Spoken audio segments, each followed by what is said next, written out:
નમસ્કાર દર્શક મિત્રો, હું છું એડવોકેટ સોનલ બારિયા। આપ સર્વનું સ્વાગત છે મારી ચેનલ લીગલ ભવવિજ્ઞાનમાં। દર્શક મિત્રો, 2024માં સરકારશ્રી દ્વારા જંત્રીના દર જે નક્કી કરવામાં આવ્યા છે તે બાજુમાં દર્શાવેલી વેબસાઇટ પર તમને જોવા મળશે। મિત્રો, આ બાજુમાં દર્શાવેલી વેબસાઇટને તમે ઓકે કરશો એટલે ક્લિક કરતાની સાથે નીચે તમને દર્શાવવામાં આવશે કે અહીંયા આગળ તમે હવે ક્લિક કરો અને એ ક્લિક કર્યા પછી તમને બે ઓપ્શનની અંદર ગામ અને શહેર એટલે કે રૂરલ અને અર્બન એ રીતના બે તમને અલગ અલગ વિભાગ દર્શાવવામાં આવશે।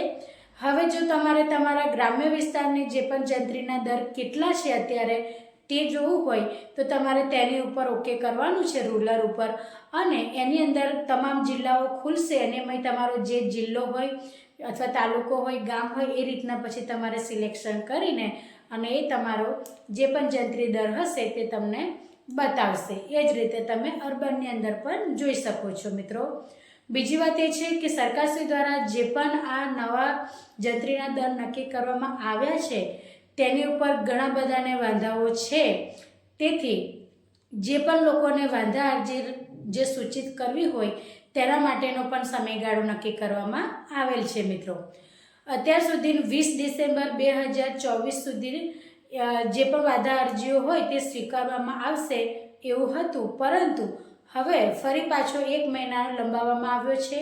એટલે તમે 20 જાન્યુઆરી 2025 સુધી જે પણ તમારે વાંધા અરજી હોય તે ઓફલાઈન અને ઓનલાઈન બંને રીતે તમે રજૂ કરી શકો છો સરકારશ્રીને। દર્શક મિત્રો, આજના માટે આટલું જ। જય હિન્દ, જય ભારત।